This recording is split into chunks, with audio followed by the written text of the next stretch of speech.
pessoal, hoje o tutorial vai ser um pouco diferente, né? Hoje ele vai ser um pouco mais detalhado, né? A gente vai explicar aqui como que a gente constrói um KPI nos detalhes, nos mínimos detalhes, né? Então aqui, essa é a cara que a gente vai ter quando a gente começa a criar o nosso primeiro KPI, tá? Então a gente já selecionou uma base de dados aqui, e aqui a gente vai começar selecionando o valor.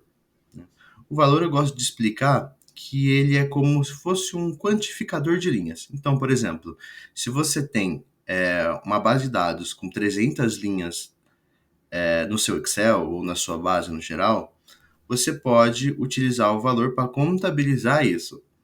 Então, por exemplo, uma das formas de interpretações que a gente tira do valor, por exemplo, é o número de pasta. Ele sempre vai ter um número único. Então, resumindo, ele nunca vai ter um número igual ao outro número. Então, a gente gosta de utilizar esse tipo de técnica para a gente contabilizar processos, né? Que aí ele já traz um número de processos ali por linha, né? Por pasta, né? O número de CNJ aqui seria uma boa opção também da gente colocar em valor para contabilizar a quantidade de processos, né? Então, aqui em valor também a gente pode utilizar também literalmente valores, né? Que aí o Legal Metrics ele vai configurar para a gente as funções dos valores. Vocês veem que até altera aqui para soma e média, né? Então aqui ele vai te dar o valor somando todas essas linhas, né? Com base nessa coluna. Então o valor ele também quantifica isso, então, mas ele também quantifica as colunas de texto por linhas, tá? Então, aqui a gente vai, como a gente quer contabilizar processos, a gente coloca pasta aqui, tá? Vou usar o codificação de processos de exemplo aqui hoje. Em linha, eu gosto de definir a linha como classificação. Então, por exemplo, eu tenho um total de 300 pastas aí que estão cadastrados 300 processos diferentes, né? A linha, eu vou utilizar ela para adicionar uma classificação nessa quantidade de pastas. Então, por exemplo, a linha aqui eu quero classificar os processos por fase, né? As pastas serem classificadas por fases. Então, beleza. A gente coloca fase aqui. Na coluna, eu gosto de falar que é uma segunda classificação opcional. Então, seguindo a mesma lógica da linha, a gente pode colocar aqui, por exemplo, contingência. Então, a gente vai ver as minhas pastas, resumindo, os meus processos por fase e contingência. A gente gera o gráfico e aqui ele já traz o resultado para você separado por fase e contingência. Então a gente vê que a gente tem um total aqui de 368 pastas, resumindo, 368 processos. Ele já traz aqui se é polo ativo ou polo passivo por conta da contingência, em quais fases eles se encontram. Então, primeira classificação, segunda classificação, a quantificação por linha aqui, ó, no valor, certinho? Então, aí a gente vê também que ele pode ser moldado de diversas maneiras diferentes.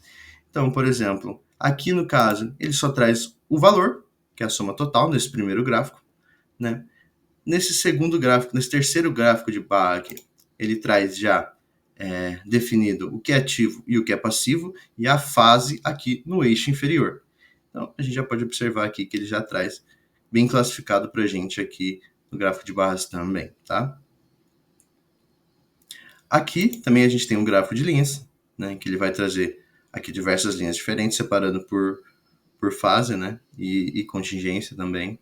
No gráfico de pizza, ele aparece essa mensagem aqui, porque o gráfico de pizza ele não pode ter uma segunda classificação. Então, resumindo, ele não pode ter coluna. Então, o gráfico de pizza você só vai utilizar quando você quiser classificar por um item só. Olha aqui, ele removeu a minha coluna e só manteve a minha fase aqui. Então, ele já traz aqui todos os processos por fase já. O radar também é uma opção de gráfico, tá? Geográfico, a mesma coisa. Tá? Você vai conseguir trazer aqui somente a linha, mas você consegue classificar a linha, por exemplo, aqui. Vamos colocar o F, para vocês verem como é que fica o gráfico. Aqui, ó. Então, o gráfico pronto, ele já fica dessa maneira aqui, tá bom? Então, nele você também só vai poder utilizar a linha, tá? Então, aqui também temos o gráfico de funil, né? Radial, Calendário. Calendário aqui ele está com valor inválido porque é necessário ter uma variável de data, tá? Na linha aqui, ok? De waffles também, ele já traz essas informações por aqui. E o diagrama de caixa, né? Que aqui também é necessário ter uma variável de valor aqui. No caso, valor da causa, o valor do acordo, entre as demais variáveis aí que a gente tem na nossa base de dados relacionada ao valor, tá? Então, vamos voltar aqui, eu vou criar um gráfico aqui, o KPI em gráfico de barra. Então, a gente vai chegar aqui, eu vou retornar os valores que eu estava utilizando, vou colocar aqui fase e colocar na coluna contingência. Opa. Contingência aqui. Gera o gráfico. Pronto. Ele já traz os mesmos valores que estava antes. Aqui a gente tem algumas funções que a gente pode utilizar. Primeiro, um agrupamento. O agrupamento, por exemplo, eu não vou querer utilizar aqui. Eu só quero contabilizar o que é administrativo e conhecimento. Então, eu venho em agrupar, eu agrupo, seleciono aqui a minha segunda classificação, que é fase, venho em valores, eu quero unir administrativa e conhecimento. Então, em agrupamento aqui, eu vou colocar outros, porque eu não tenho interesse em visualizar essa classificação de administrativo nem conhecimento. Então, eu agrupo ela em outros, porque para mim não é interessante. Gero o gráfico e já está agrupado aqui os outros, tá? Então, aqui, você vê que já saiu aquela parte de conhecimento e administrativo. Então, já transformei ele em outros aqui, somei os dois valores, transformei ele em outros. E aqui a gente pode utilizar um filtro, tá? O filtro você não é limitado a utilizar somente as duas classificações que você colocou na aba de dados, tá? Você pode utilizar qualquer coluna da sua base de dados para fazer o filtro. Por exemplo, eu quero colocar aqui data de distribuição. Beleza. Vou colocar a data de distribuição aqui. E aqui a gente pode selecionar o formato do nosso filtro. Então, a gente pode filtrar por ano, mês e dia, por mês e ano, por ano, semana, trimestre. Então, tem várias opções aqui que você pode selecionar. Eu vou selecionar por ano, né? A gente pode selecionar aqui também os anos específicos que a gente quer visualizar, tá? E aqui também a gente pode colocar a condição desses valores. Então, os anos que eu não quero visualizar, então, eu posso selecionar também. Ok? Então, tem essa opção, que é essa que a gente chama de filtrar por tipo simples, tá? Então, ele já te dá essas opções logo direto, tá? No avançado, ele já é um pouco diferente. A condição muda um pouquinho. O N é o valor que você sempre vai estar selecionando, tá bom? Então, por exemplo, último N anos, inverso dos últimos N anos, últimos N meses, inverso dos últimos N meses. Então, ele traz todas essas opções para a gente aqui, para a gente definir o valor de N. Então, por exemplo, vou colocar nos últimos N anos. Então, eu venho aqui, o valor de N, eu defino agora. Eu quero dos últimos 5 anos. Então, eu vou ter a condição aqui, filtrado por data de distribuição dos últimos 5 anos. Clique em adicionar filtro, gera o gráfico. E aí ele já traz aqui dos últimos 5 anos. Bem que ele mudou pouca coisa. Eu vou colocar aqui para a gente ver mais evidência essa modificação, né? Vou colocar por 2 anos. Vamos ver. Aqui, ó. Já teve uma mudança considerável no valor. De 390 aqui da parte de ativos finalizados, já foi para 87. Perfeito. Então, fizemos o filtro do nosso KPI já, e agora a gente vai para a parte de estilização. Tá? A primeira coisa que a gente coloca é um título. O que a gente coloca no título? No título é legal a gente usar de base de referência o que a gente colocou em dados. Então, a pasta ela está usando para quantificar processos, e aqui fase e contingência. Então, a gente pode colocar no título do nosso KPI processos por fase e contingência. Perfeito. Agora a gente já tem o nosso título aqui. Aqui a gente pode alterar a fonte, alterar o tamanho também, selecionar se você quer mostrar o título ou não, tá? Uma opção também. Aí tem negrito, itálico, sublinhado. Bom, essa parte de estilização aí que vocês vão poder explorar aí, tá? Em opções gerais, a gente pode ordenar a ordem dos campos, né? Em ordem alfabética, crescente, decrescente ou customizado. Eu vou colocar aqui decrescente, tá? A gente tem a opção de inverter as barras também, né? E aqui em horizontal, a gente pode escolher se a gente quer que as barras fiquem na horizontal ou na vertical. Eu vou deixar na vertical aqui. Aí, a ordem da escala eu vou colocar para logarítmica, tá? Eu acho que para ficar mais visual ainda, tá?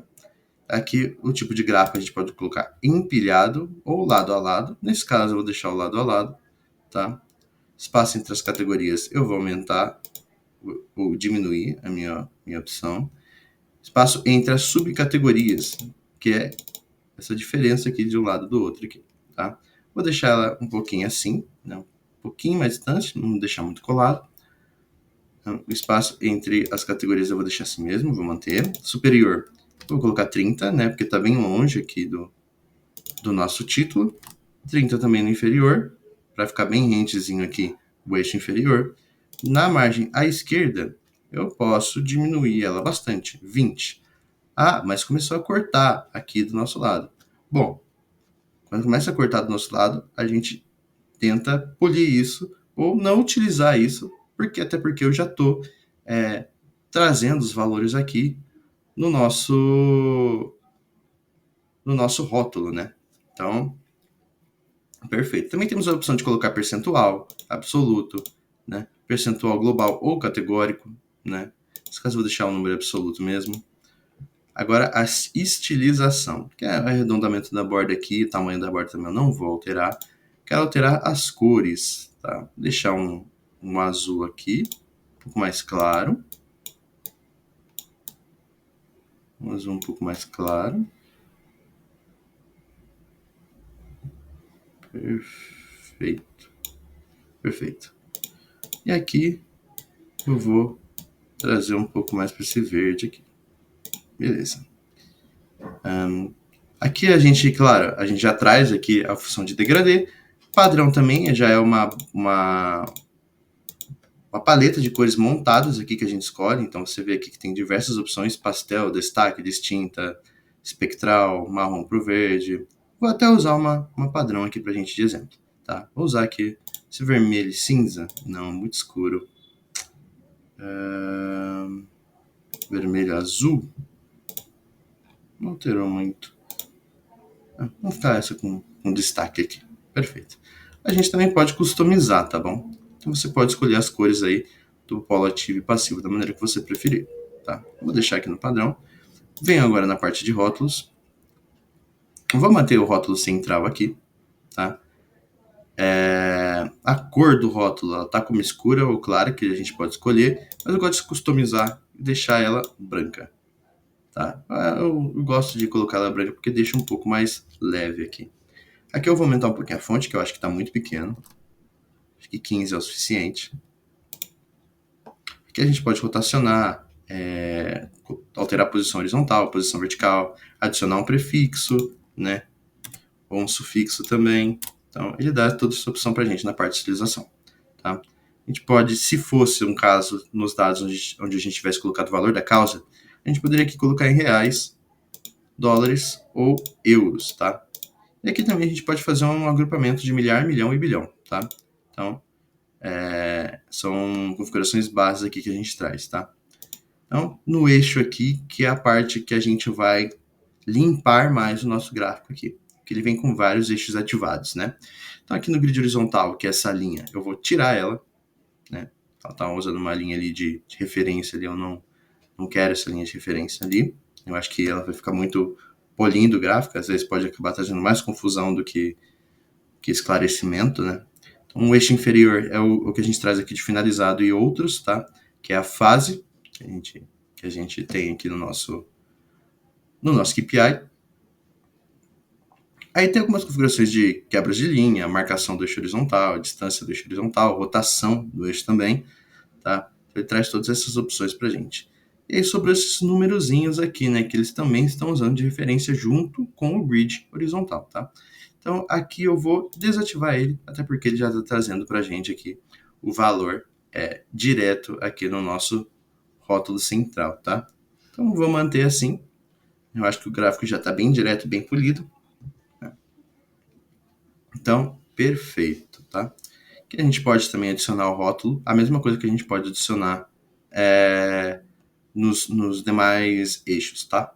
Então ele já traz aqui também agrupamento, moeda, fonte, tamanho do rótulo, então tudo isso. Legenda também a gente pode alterar, se a gente quer que ela leia a linha ou a coluna. Ela deixa no automático, assim, porque ela mesma já faz essa interpretação do que é necessário para você. Tá? A posição você pode colocar acima, à esquerda, abaixo ou à direita. Tá? Bem normal. Tá? E aqui a gente pode alterar também as fontes, tamanho, posição horizontal, ou até o símbolo que você quiser, você pode alterar. Tá? Mantendo padrão. Aqui em linhas de meta. Bom, aqui em linhas de meta é a parte onde a gente vai estipular uma meta aqui de redução de processos, por exemplo. Então a gente cria essa linha, coloca o nome dessa linha de redução de processos, e a gente coloca um valor de 50. Não, muito alto. Vamos colocar 30. Menor ainda. Vamos reduzir para 10. Perfeito. Reduzindo para 10, a gente mantém aqui, a gente pode escolher se a posição é acima, à esquerda, à direita, acima, esquerda, acima, direita, abaixo. Eu vou manter acima, porque eu acho que fica bem visual. Aí aqui a gente pode alterar a fonte, tamanho também, tracejada, pontilhada. Então, tudo da maneira que a gente preferir, tá bom? E aqui o tamanho da linha também. Bom, temos aqui o nosso primeiro KPI criado, trazendo a informação bem coerente para a gente de fase e contingência, filtrado por data, tá? Dos últimos 2 anos. Então a gente já tem isso aqui bem explorado, tá? Então aqui a gente salva o nosso KPI e prontinho. A gente já tem o nosso primeiro KPI criado aqui. A gente também tem a opção de editar a posição do KPI. Né? A gente escolhe aqui o layout que a gente deseja editar, né? A posição do nosso dashboard. Eu vou colocar aqui em computador, né? Como eu estou mexendo no computador, eu vou diminuir ele aqui um pouquinho para que ele fique mais organizado na hora que eu for adicionar novos KPIs. Então, creio que seja isso. Já temos o primeiro KPI aí explicado nos detalhes do nosso dashboard. Então, creio que nossa aula aqui já finalizou. Então, temos esse tutorial aí. Qualquer dúvida que vocês precisarem, que vocês tiverem, pode chamar a gente aqui no botãozinho de suporte aqui no canto, tá? E muito obrigado.